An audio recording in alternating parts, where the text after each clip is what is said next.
misplaced. And unless this election somehow changes that narrative, this is the GOP for the next decade or more. Julian Zelizer is a historian at Princeton University. Julian, thank you. Thanks so much for having me. You're listening to Here and Now.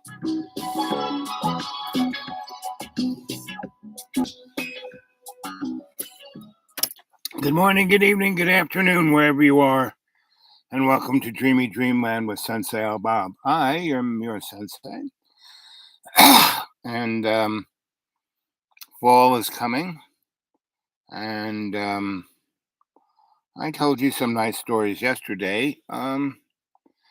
So election is just a few days away, right? So let's see. Hold on a second.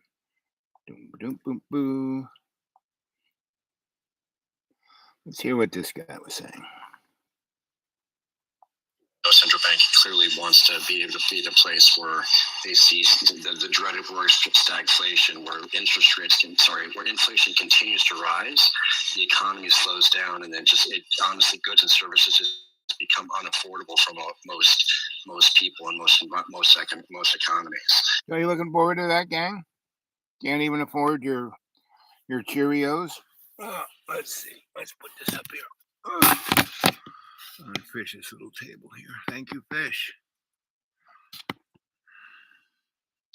That is the worst of the worst environment to be in, and so I think central bankers and policy folks are going to do everything they can to prevent that from happening. No, when they say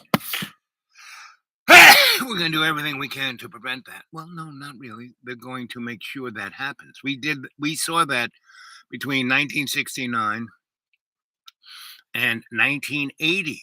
We had 20 years of economic, hollowing out of our industries and our, economy, and, when I can remember when I got my first credit, it was at 36% under Jimmy Carter. Well, good luck with that. People are calling in.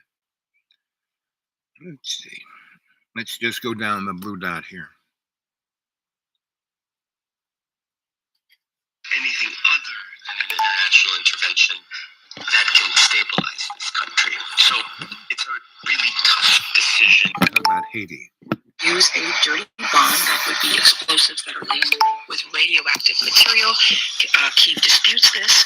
Where do these allegations come from? Why make this specific claim, and what might they tell us about Russia's plans? So first, you always have to remind yourself in a war, a big war, that countries will do desperate or ugly things, especially if it's a fight. But you have to realize that this war is a corporate war, right? Russia is no longer, we're not an ideological war with Russia or China. It's not capitalism versus communism. Basically, all three countries are fascist capitalists, right? The oligarchs, and in China we have the CCP, and in the United States we have Wall Street. So, and our legislatures and our media is the best money can buy. There is no. Look at the New York Times. They have spent, the last 7 years, since 2015, 7 years, basically advertising for the new world order of Trumpism, and that's just a make-believe name. It doesn't really represent. Trumpism is just a poster. It's a red hat. It's not what's going on. And what's going on is that we have left the Piscean age, and we are now full bore in the Aquarian age. And Aquarian age is all about getting what we need through love and understanding. Piscean age was getting what you want, what your ego wants, through violence, right? So that motif is hanging on by its fingernails, right? And I keep saying that love co-creation is the motif. And it's difficult. You know, we all live in our mud puppets, and they are orchestrated by hormones and body chemistry. So, someone says something mean or cruel to you, you kind of, to get patience. I talk to a lot of people who are going through um, PTSD. I mean, I grew up in a family that my mom was self-medicating with, things that were being sold on television, and my dad was dealing with his PTSD of incinerating, millions of people in Europe and Asia. Being a bird colonel in the U.S. Air Force, Army Air Force, and then in the Air Force, and then working for General LeMay and Strategic Air Command, where they were ready to end life on this earth as we know it. And there's still folks who want that. And, for the last umpteen years, that element has been building underground facilities called DUMBs, deep underground military bases. Guys like Elon Musk, about 3 years ago, he purchased, it's like going to a used car lot. He purchased machines that the U.S. Air Force used to core out, big, deep underground military bases. And so he has started to do that about 3 to 4 or 5 years ago, kind of on the down low. 3 years ago, it kind of came out in the newspaper that he purchased these machines and has one of the largest world's private tunneling. We call it tunneling businesses, right? So, but that was about it. No one really is keeping an eye on that, and so, what is your motif of life, liberty, and pursuit of happiness? Just watching, Netflix, binging away, and eating ice cream, or spending 100 hours at your corporate job and can't sleep, can't do anything, and your cortisol levels are through the roof. You believing what's being told to us like this. So could Ukraine do something like this? Yes. But is this it? Are they're planning a dirty bomb? No, not at all. As you said, a dirty bomb is just a regular explosive with some radioactive junk. It doesn't actually kill any more people than the bomb itself. The radiation is just to scare people, and that's why they actually are rarely used or even threatened to be used in modern warfare. But it might be useful if you wanted to stage an event that then you could use as a pretext for escalation. And I think that's what analysts are wondering about. Is Russia sort of floating this out because it plans to do it, and then to have a dirty bomb then be used to justify its own escalation? Now, the problem is we're at the point in the war where it's hard to tell when Russia is just sort of lying and bluffing, or lying because it wants to set something up it plans to do in the future. And I think at this point, we just don't know. I mean, since you're talking about escalation, let's go back to the Cuban Missile Crisis in 1962. That was probably the most tense moment of the Cold War. How did that escalate? Defense Minister who basically tried to launch a coup, it seems, and died in an air crash in Mongolia while apparently fleeing. That was in 1971. When Mao died 5 years later, his final pick, Hua Guofeng, took over. But he was soon sidelined by Deng Xiaoping, who became paramount leader. Deng eventually established a system that endured. For a while, at least. There were informal retirement ages. Leaders were limited to 10 years at the helm. And successors were promoted and groomed well in advance. To put that in place, of course, and the hope that it would be sustainable, and that would be the system. Benjamin Kong Lim is a journalist in Beijing with the Singapore Straits Times. He's covered the past 6 party congresses. I don't think he put it in place for it to be broken. Right? Then laws are made to be broken and rules are made to be bended. 20 years ago, though, the rules survived their first big test at the 16th Party Congress. Back in 2002, it was the first orderly transfer of power since 1949. Jiang Zemin handed the reins to Hu Jintao after 2 full terms in office. Now I have the great honor to introduce to you Comrade Hu Jintao, who served 10 years, then followed Jiang's lead, handing power to the next guy, Xi Jinping. The system seemed to be working, according to Jørn Muller, who studies political succession at Aarhus University in Denmark. The Chinese case was then used as an example in the literature on authoritarian systems, that sometimes you can actually have institutions that seem to do the job. But that's all gone now. Xi Jinping sidelined the men who many thought might succeed him. He ended term limits and also concentrated and personalized power to a degree that no Chinese leader has since Mao. Mula says that could be a recipe for trouble. And history shows very clearly that the problem of succession creates political instability. When Xi Jinping at some point has to retire, there is no clear model for how that will be done. And that's a potentially dangerous prospect for the world's second biggest economy and a budding superpower with a growing nuclear arsenal. But Rana Mitter says Xi knows all that, but he wants officials to be laser focused on his policy priorities and what he calls the great rejuvenation of the Chinese nation.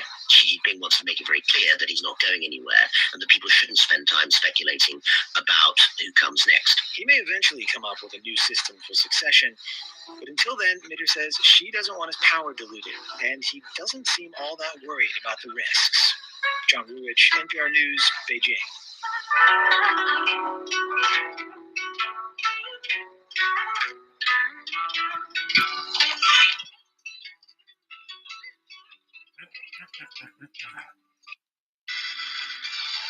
You're listening to All Things Considered. Support for WBTS comes from ETSU's Reese Museum.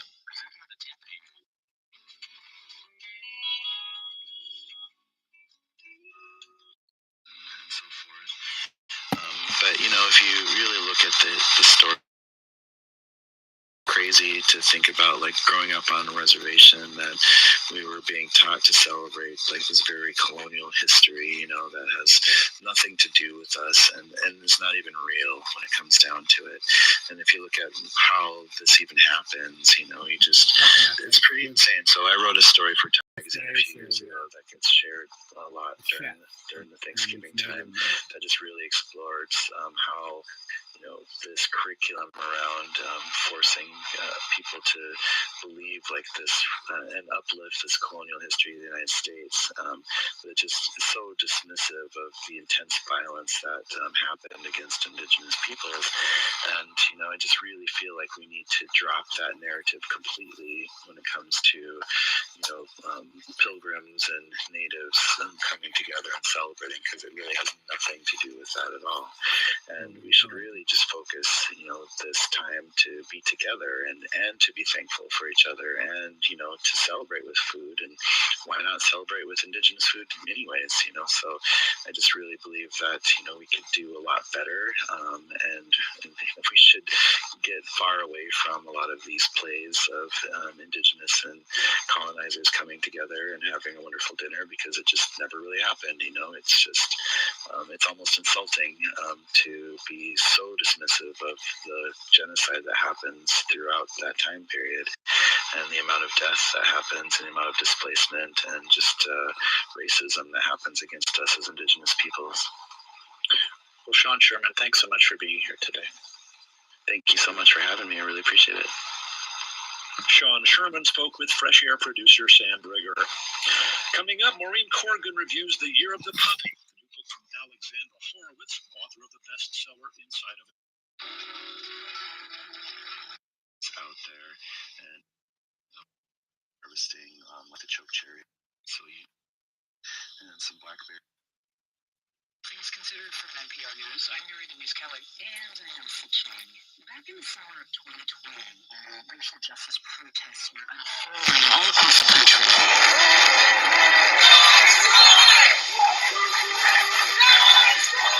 Grammy-winning artist Marianne Gibbs was marching home. She was in Ireland, where she's now based with her family, feeling as she. Scratch Public Radio out in the woods. A little staticky.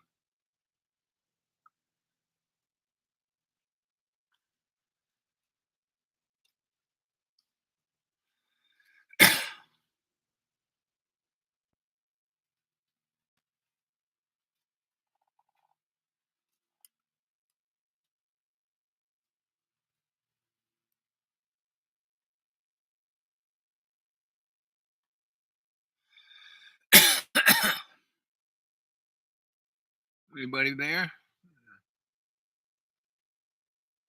One person still watching. Oh, 15 minutes. I kind of get, I'm out here in the woods and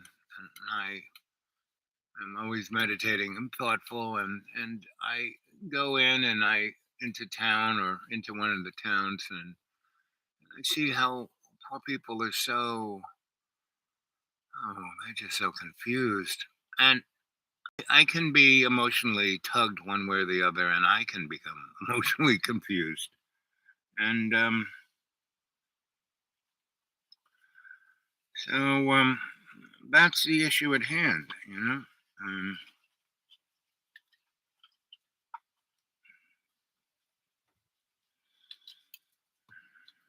hmm.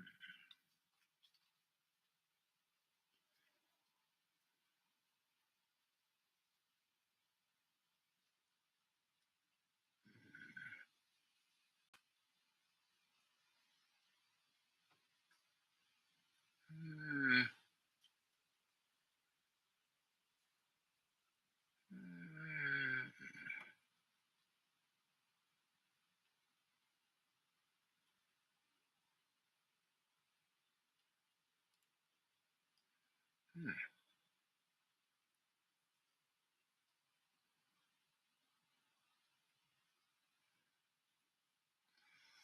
Anyway,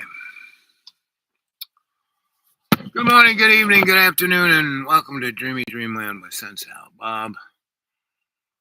I'm just here. I have a story to tell. The leaves are falling. I'm getting ready for winter. And that's about it. Again, you want to see a good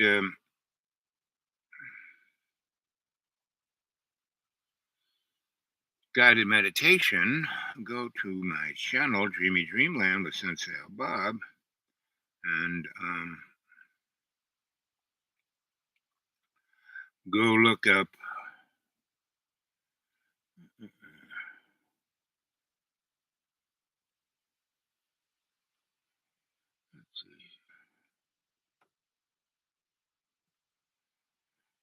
what can you do to make it better? 22 views. I'm watching. What is? I love your dog. What do you think? Stupid stuff.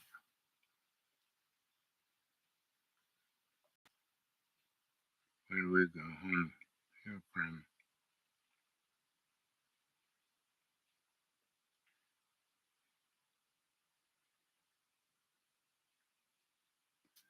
How to be happy.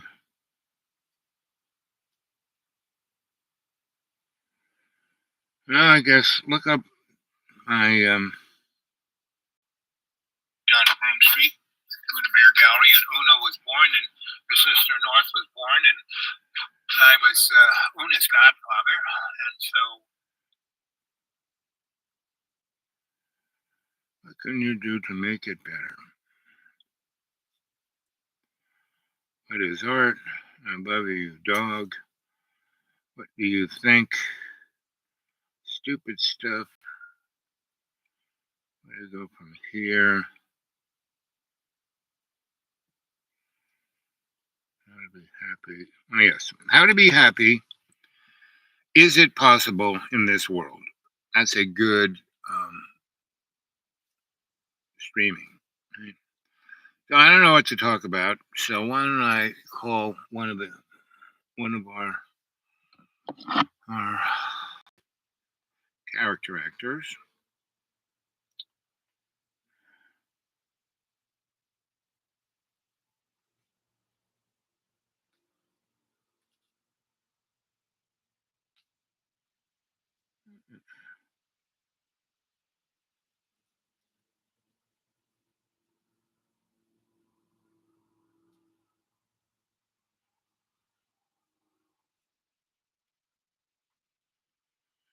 There we go.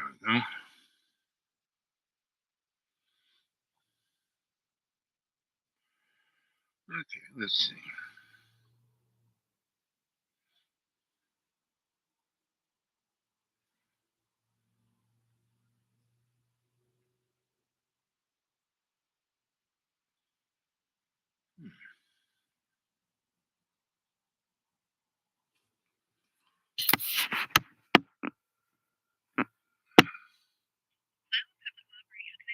Hi there, is Joseph around?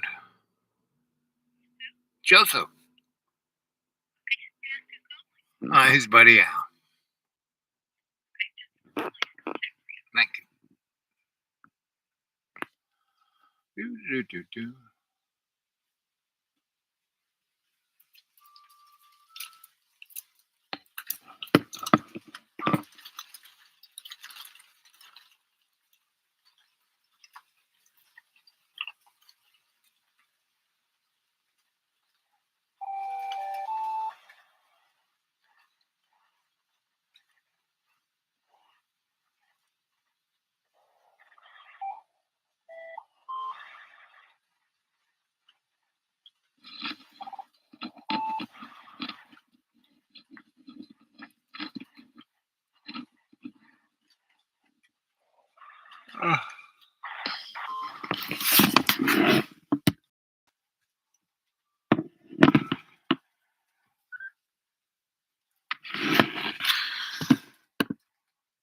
Here's the woods. Hello, Yep, Al? yep. Mm-hmm. Thanks for holding. He has just stepped out. I'm not sure where he's gone, but he's not here right now. Okay, I'll call back and tell him I called. I'll call back in, I don't know, half hour. Okay, maybe. Well, yeah, maybe. I'm not sure how long he's been gone. I'm not sure where he's at. Okay. Okay, thank you. Yep. You must be feeling the same funk.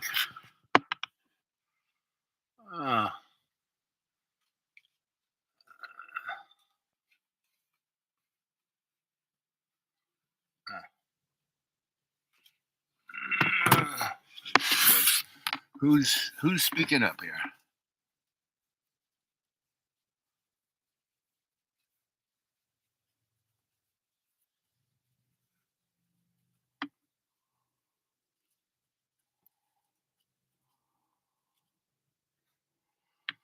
Can't really see.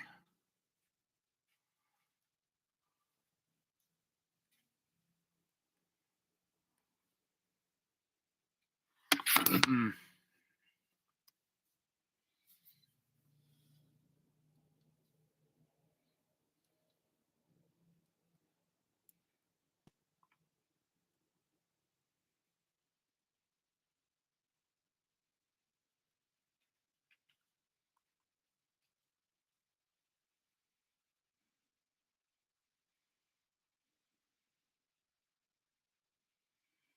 Mm.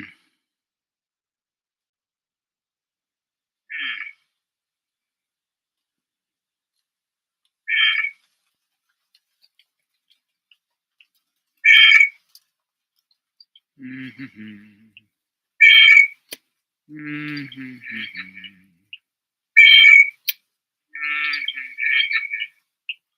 There we go.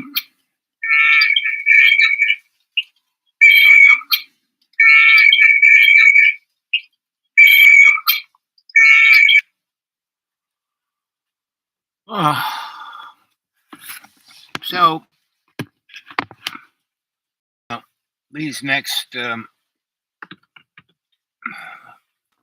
like 2 weeks of this election, and that's going to be quite interesting. Let's see if I can see about this. See what Ralph Nader had to say. No central bank clearly wants to be able to be the place where. And then and you go fishing and you ride jet skis and you take a flying lessons and you're getting electric Harley or Davidson motorcycle, blah, blah, blah, blah, blah. And I'm living like, I missed out because I was teaching, trying to find something that says, I want to be in the same room with you with my degree and not be attacked.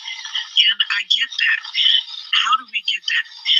I hope I am a good source of the reward of inclusion, of listening to women, allowing us to take care of the ones that cannot. This is the lady who When we talk started. about the messages in movies, you really cemented your influence on Foxy cinema with the Brown. blaxploitation genre that emerged in the 1970s, and it was created to appeal to Black audiences. It was also criticized. There was a lot of violence and drugs. Oh my God! Oh, Black women couldn't have sex, right?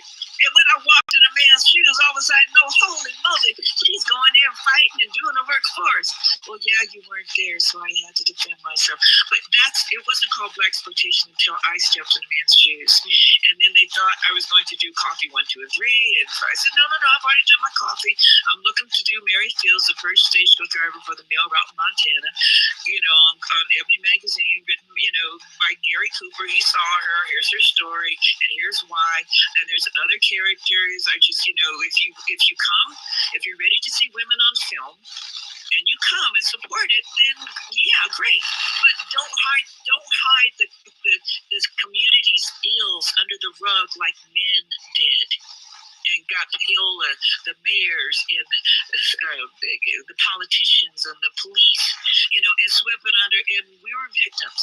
But when I stepped in there, I said, no, we're not going to do that anymore. Now, and coffee stayed in the movies. My movie stayed in the theaters too long.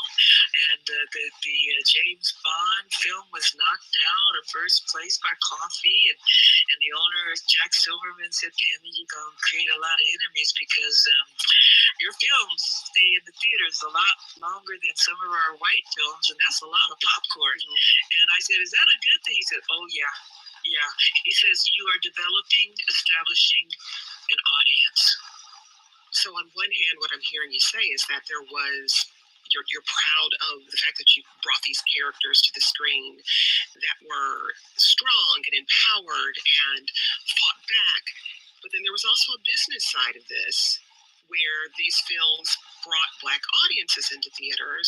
Absolutely. But we didn't know we had an audience like that. And yes, some said that there was vulgarity. I said, yes, there are communities where vulgarity, like today in some of our pop culture, was the street and the music and the fun and the juke joints and then the clubs where they had jazz clubs on weekend after payday. And yes, there are some cultures that are vulgar and don't live in the Hamptons and don't go to the Botillions, and there's these people that are inclusive in my world because I've seen it and I will not judge them.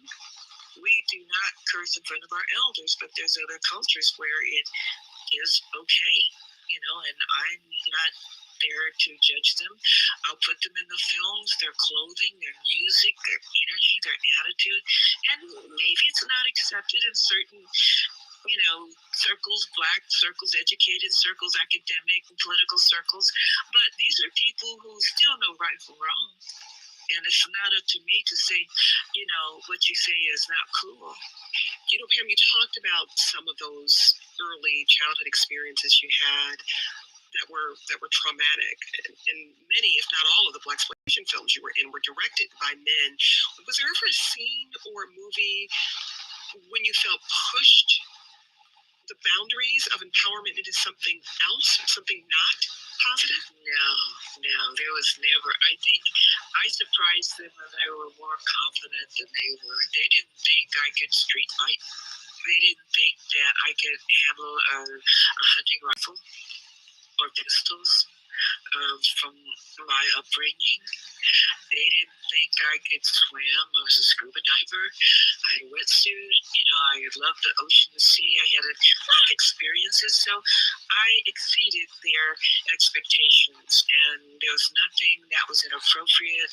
I think there was one scene where an actor was supposed to put his hand on my breast, and it was so not normal. He was so afraid. It just wasn't.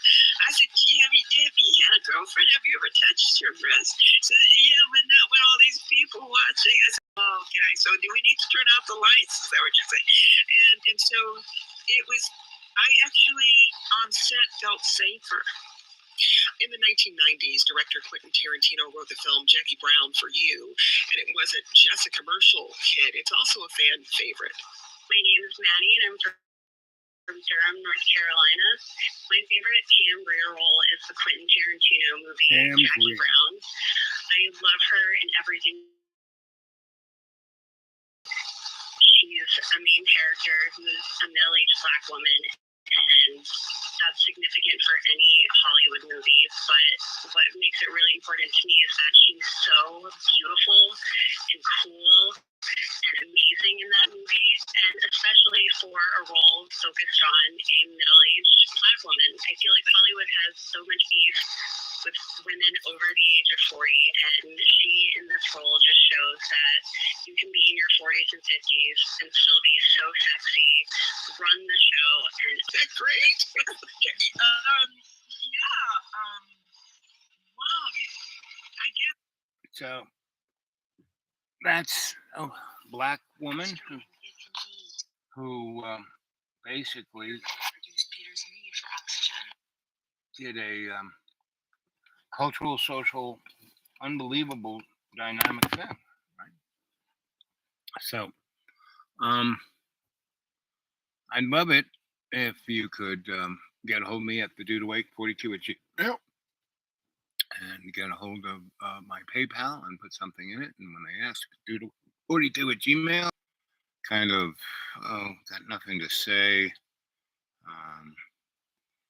I see a lot of strangeness on the horizon, and but I'm old enough to have seen way stranger than what this is, and it's up to you guys whether you stand up to it, whether you stick your head in the sand, whether you know, because it won't take much to make all of this really stupid stuff fall apart, right? So anyway, maybe I'll come back in a little bit. Who knows?